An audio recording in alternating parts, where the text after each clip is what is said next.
بسم اللہ الرحمن الرحیم نحمدہ و نصلی علی رسول الکریم۔ فضائل اعمال میں سے جو ہے حکایت صحابہ میں سے دوسرا باب چل رہا ہے۔ تبوک کے سفر میں قوم سمود کی بستی پر گزر، اس کو پڑھیں گے جی نعمان۔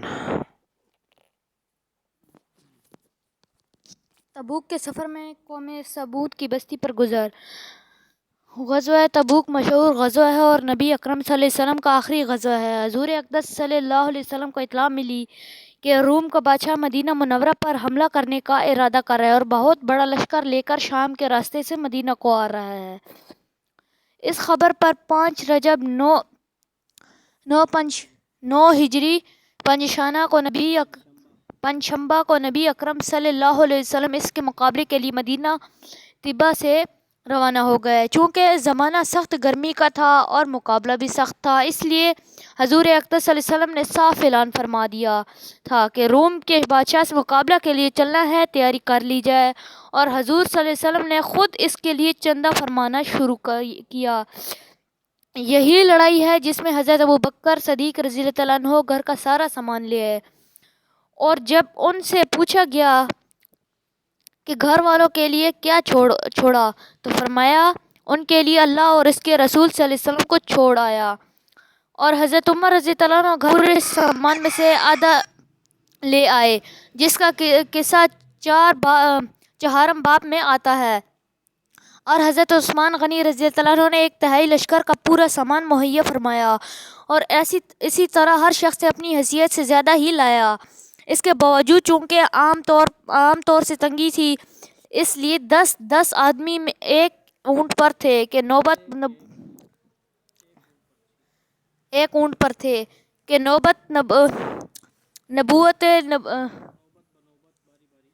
بنوبت اس پر سوار ہوتے تھے۔ اس وجہ سے اس لڑائی کا نام جیش العسرہ تنگی کا لشکر بھی تھا۔ یہ لڑائی نہایت ہی سخت تھی کہ سفر بھی دور کا تھا اور موسم بھی اس قدر سخت تھا کہ گرمی کی انتہا نہیں تھی، اور اس کے ساتھ ہی مدینہ طیبہ میں کھجور کے پکنے کا زمانہ زور پر تھا کہ سارے باغ بالکل پکے ہوئے کھڑے تھے، اور کھجور ہی پر مدینہ طیبہ والوں کی زندگی کا زیادہ دار و مدار تھا کہ سال بھر کی روزی جمع کرنے کا گویا یہی زمانہ تھا۔ ان حالات میں یہ وقت مسلمانوں کے لیے نہایت سخت امتحان کا تھا کہ ادھر اللہ کا خوف، حضور صلی اللہ علیہ وسلم کا ارشاد جس کی وجہ سے بغیر جائے مبنتی نہ بنتی تھی، اور دوسری جانب یہ ساری دقتیں کہ ہر وقت مستقل روک تھی،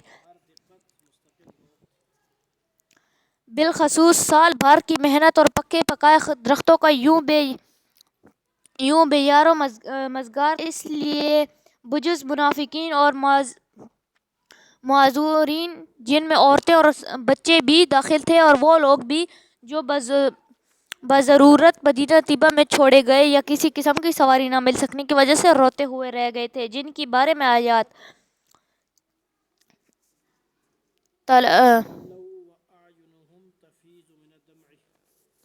نازل ہوئی، اور سب ہی حضرات ہم رکاب تھے، البتہ 3 حضرات بلا غزر کے شریک نہیں تھے، جن کا قصہ آئندہ آ رہا ہے۔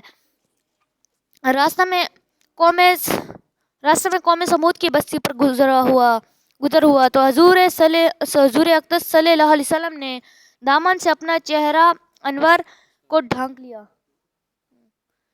ڈھانک لیا اور اونٹنی کو تیز کر دیا، اور صحابہ رضی اللہ عنہ کو بھی حکم فرمایا یہاں سے تیز چلو اور ظالموں کی بستیوں میں سے روتے ہوئے گزرو، اور اس سے ڈرتے ہوئے گزرو کہ تم پر بھی خدا نخواستہ وہ عذاب کہیں نازل نہ ہو جائے جو ان پر نازل ہوا تھا۔ فائدہ: اللہ کے پیارے نبی صلی اللہ علیہ وسلم اور لاڈلا رسول صلی اللہ علیہ وسلم عذاب والی جگہ سے ڈرتا ہوا، خوف کرتا ہوا گزرتا ہے، اور اپنے جانثار دوستوں کو جو اس سخت مجبوری کے وقت بھی یہ جانثاری کا ثبوت دیتے ہیں، روتے ہوئے جانے کا حکم فرماتا ہے۔ خدا نخواستہ وہ عذاب ان پر نازل ہو جائے، ہم لوگ کسی بستی میں زلزلہ آ جائے تو اس کو سحرگاہ بناتے ہیں، کھنڈروں کی تفریح کو جلاتے ہیں، اور جاتے ہیں اور رونا تو درکنار رونے کا خیال بھی دل میں نہیں لاتے۔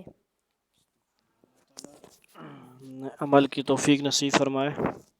عبرت کا مقام ہے، یعنی عبرت حاصل کرنی چاہیے۔ ہمارے ہاں عبرت نہیں حاصل کرتے۔ سب سے پہلے یہاں پہ ایک چیز ہم نے غزوہ کسے بولتے ہیں؟ جس میں جنگ میں نبی صلی اللہ علیہ وسلم خود بذات خود برف نفیس شریک ہوئے ہوں۔